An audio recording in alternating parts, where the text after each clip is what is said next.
Para os fiéis que tenhamos todos um santo altar. Eu começo a minha meditação, a minha reflexão desta noite, desse sermão, justamente com a exclamação dos coros celestes, daquele grupo de anjos, muitos anjos, que diziam na ocasião da transmissão daquela mensagem aos pastores de que nascera o nosso Salvador. Eles estavam exclamando glória a Deus nas alturas e paz na terra aos homens de boa vontade. Eu gostaria de falar sobre essa exclamação.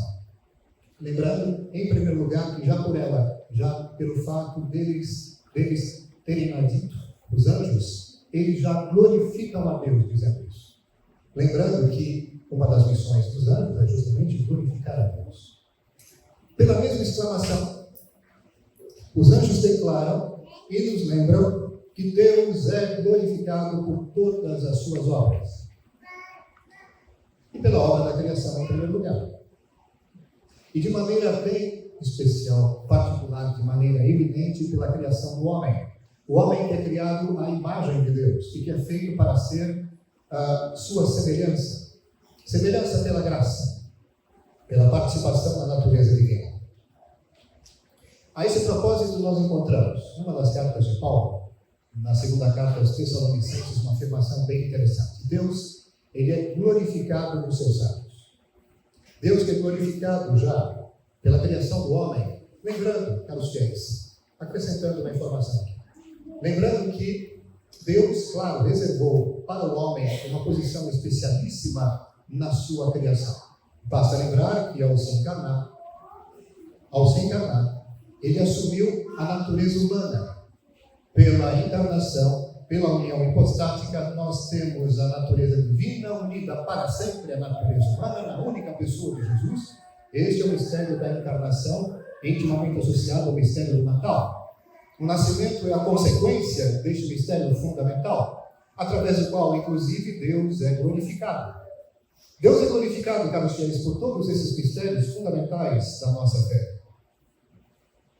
A encarnação, o nascimento, que eu não me esqueça, em preparação da encarnação e em estreita associação com a encarnação, o sim de Nossa Senhora, ela que foi preservada de todo pecado, em previsão dos méritos de Cristo, justamente para ser considerada digna mãe do nosso Senhor, digna mãe de Deus. E já tivemos ocasião bem recentemente de meditar sobre isso aqui. Na festa da Imaculada, por ocasião também da festa da nossa padroeira. Por todos estes fatos, Deus é glorificado. Mas eu volto então à encarnação, que é o mistério central para nós hoje, nesta solenidade do Natal.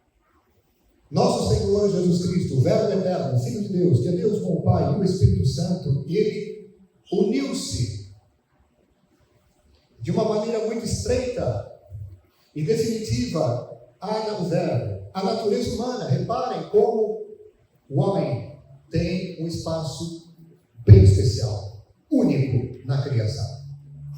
Por isso aqui, repito, tendo criado o homem, pela própria criação do homem, Deus é glorificado. Mas é claro que o homem é criado para algo que está acima das suas capacidades. Deus criou o homem para que ele participasse da sua natureza divina. E quando isso acontece, aí sim, Deus é muito mais glorificado. Deus é glorificado nos seus santos, segundo a Tessalonicenses, capítulo 1, versículo 10. Deus é glorificado nas pessoas que se santificam. É claro que quando falamos de santificação, vamos nos lembrar, nesta noite também, caros filhos. Quando falamos de santificação, falamos de uma outra obra. Ora, Deus é glorificado pela obra da criação, Ele o é também pela obra de redenção e santificação. Sim, porque as duas coisas vão de mãos dadas.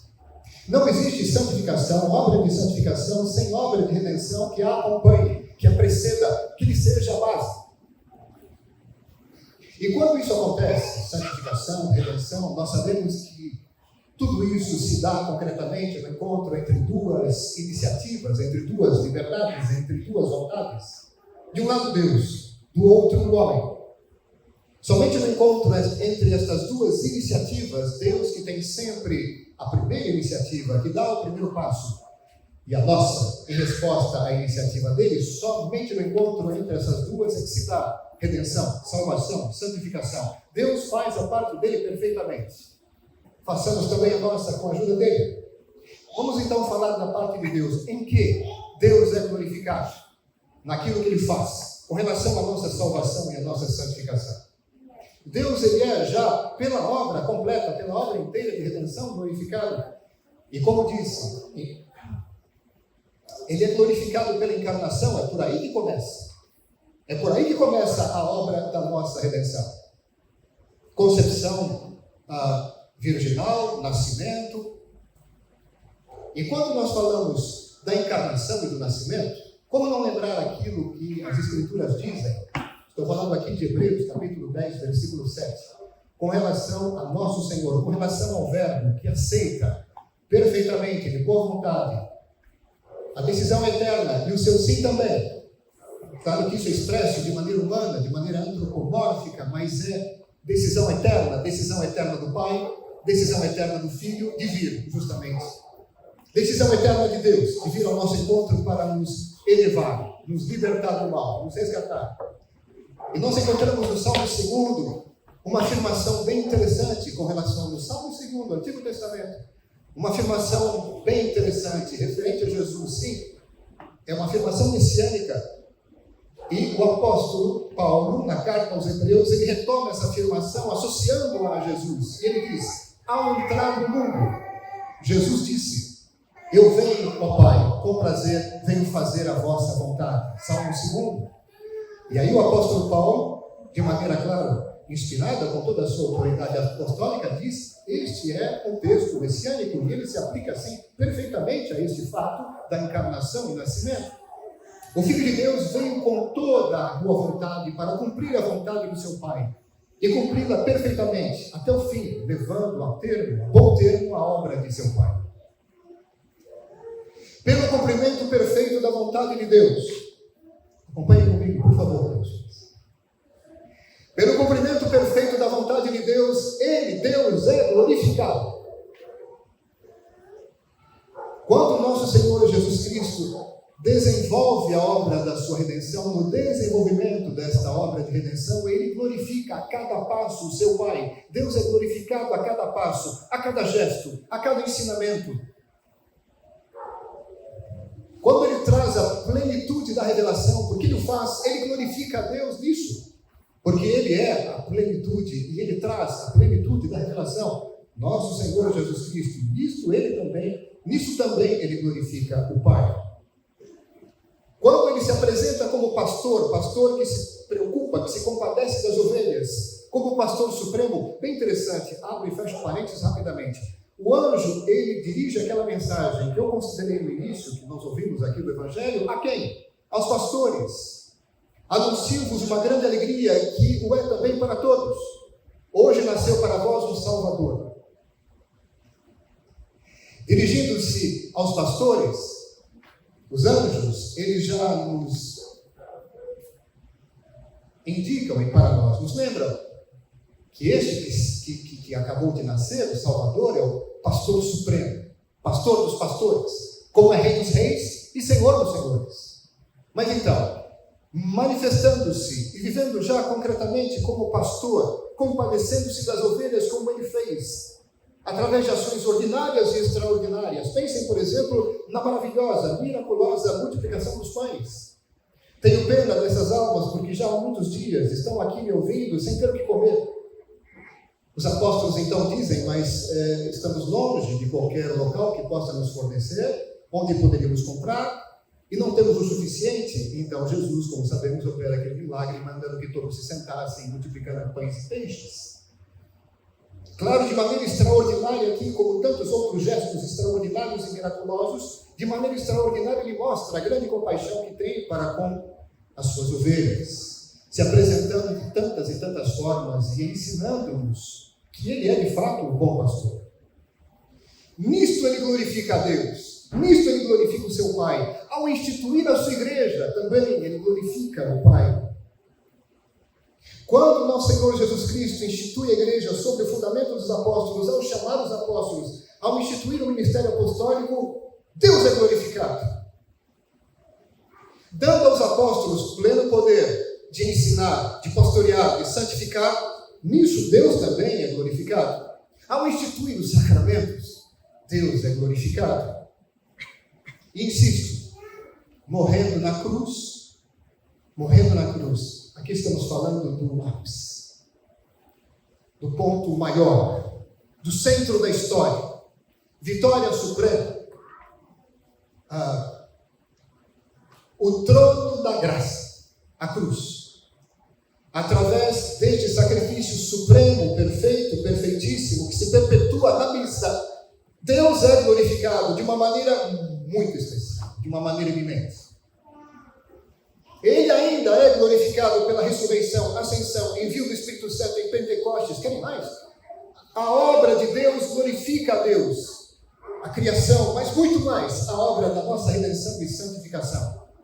Isso só para falar daquilo que Deus faz e daquilo que Deus fez e continuará fazendo.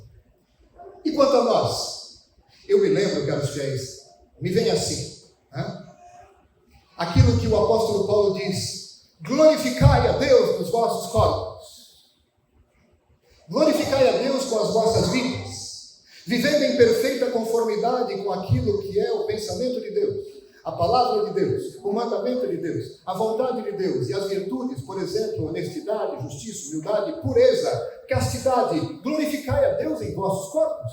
Então, peraí. Então, aquela afirmação de que Deus é glorificado nos seus santos, ela pode ser atualizada no meu viver. Quanto mais eu, depois de ter acolhido o dom da fé e a graça de Deus, à medida em que essa graça vai aumentando, quanto mais avança o processo de santificação, mais eu glorifico a Deus. É isso aí. Então vejam, Deus é glorificado pela minha resposta positiva a tudo aquilo que Ele faz por mim. Então vamos começar. Ele é glorificado pela minha conversão. Mas vamos pensar. Quem é que está na base? Quem dá o pontapé inicial? Onde está o ponto de partida da minha conversão? Em Deus. Eu não poderia nunca me converter sem Ele. Sem mim, nada podeis fazer. Na minha conversão, quando eu me abro a este processo maravilhoso de mudança de rota, quando eu me converto, nisso Deus é glorificado. E é claro que não existe conversão sem arrependimento, sem contrição. Quando eu sei que aqui está errado e eu devo caminhar para cá, eu tenho que reconhecer o mal, reconhecer o erro, rejeitá-lo e virar para cá, para o lado bom. Eu me lembro de ter falado neste domingo sobre a virtude da penitência. Quando nós vivemos a penitência interior de maneira autêntica, nós glorificamos a Deus. Penitência que significa uma virtude sobrenatural, conexa com a virtude da justiça, que causa em nós grande horror pelo pecado. Pecado enquanto ofensa a Deus. Temos uma verdadeira dor e detestação pelo fato, detestação do pecado enquanto ofensa a Deus. E essa penitência nos leva a, concretamente, bem coerentemente, com o primeiro movimento de detestação, a fazer tudo o que está ao nosso alcance, cooperando com a graça de Deus, para que nunca mais aconteça na nossa vida esse tipo de ofensa. E mais, lembram-se, falamos disso nesse fim de semana, e mais, terceiro movimento da contrição, fazemos tudo num elan de amor intenso e profundo para reparar as faltas passadas. E nisso tudo glorificamos a Deus de uma maneira muito forte. E é claro que a penitência nos leva à reconciliação. A palavra é pobre, ela é até, nesse discurso assim, ele é pobre. Mas coisa que glorifica a Deus, que é a reconciliação com Ele. E depois a permanência na amizade com Ele, no cumprimento da sua lei, no cumprimento da sua vontade, tudo isso dá glória a Deus. Vejam, eu falo aqui de algo muito importante. Não basta dizer simplesmente, eu glorifico a Deus. Não basta dizer somente com os lábios, da boca para fora. Se esta frase, se isso que é dito não encontrar correspondência no interior.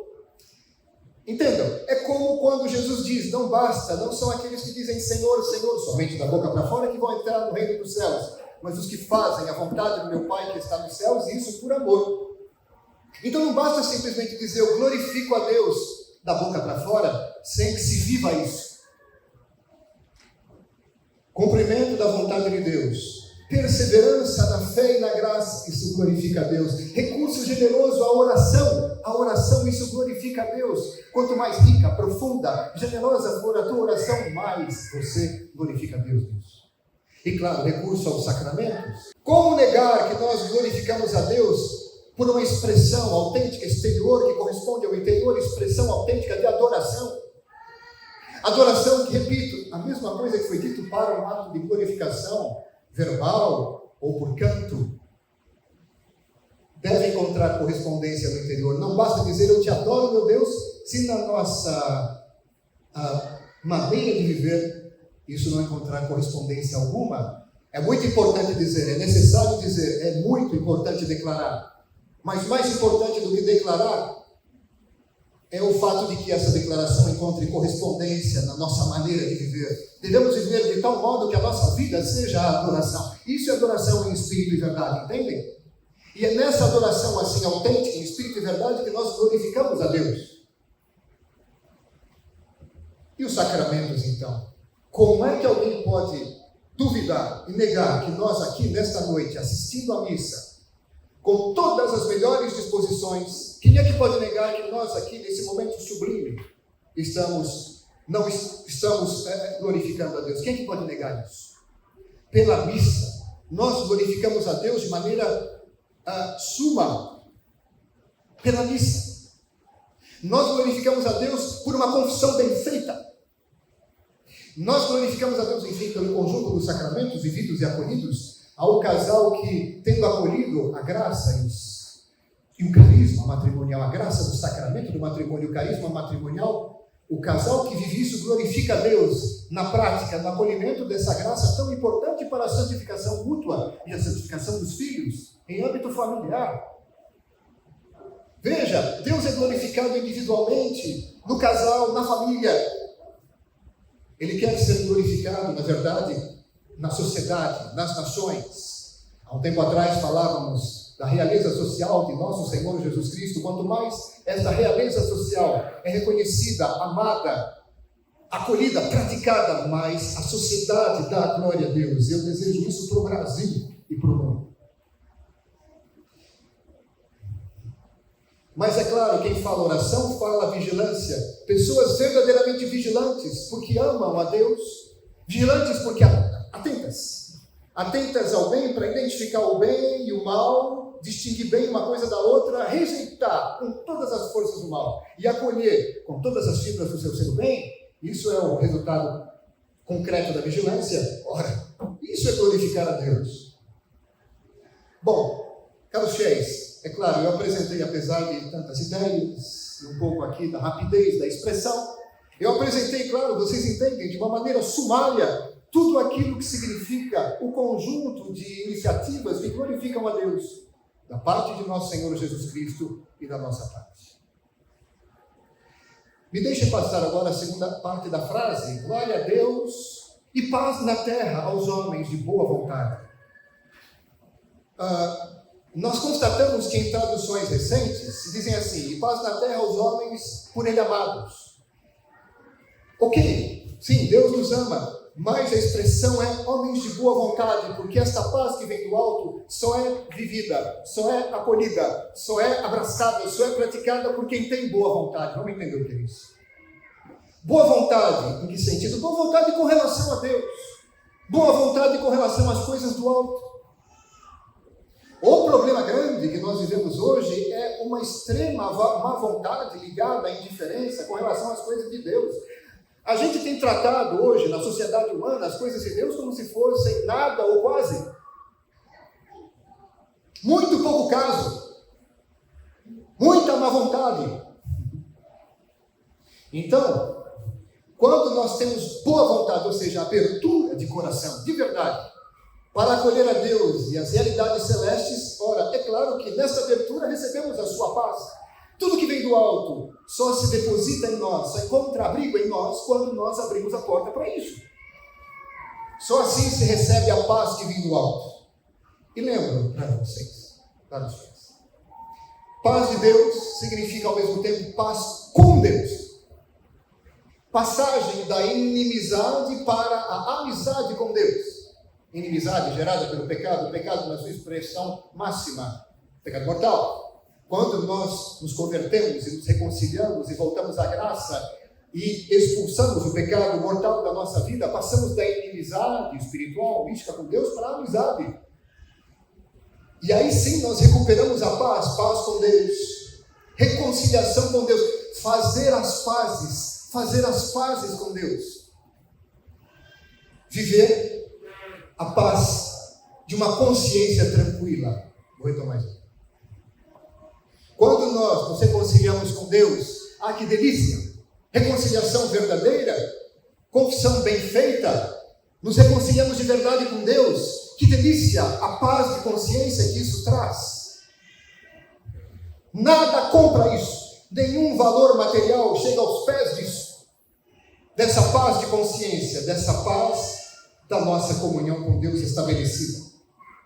Paz com Deus, que é também paz com a sua igreja, porque a igreja de Deus não se separa de Deus. O corpo místico de Cristo não se separa da cabeça. Ora, nós aprendemos isso quando estudamos e quando ensinamos aquilo que existe de mais importante com relação à administração e recepção do sacramento da reconciliação ou confissão. Paz com Deus, paz com a igreja. Paz com o próximo também. Segundo Deus. Significa o quê? Paz como tranquilidade na ordem. Tranquilidade na ordem. E olha, não é tranquilidade a qualquer preço, não. Não é a relativa tranquilidade da associação com o pecado. Não estou mexendo com ninguém. Estamos todos fazendo coisa errada, ninguém está incomodado.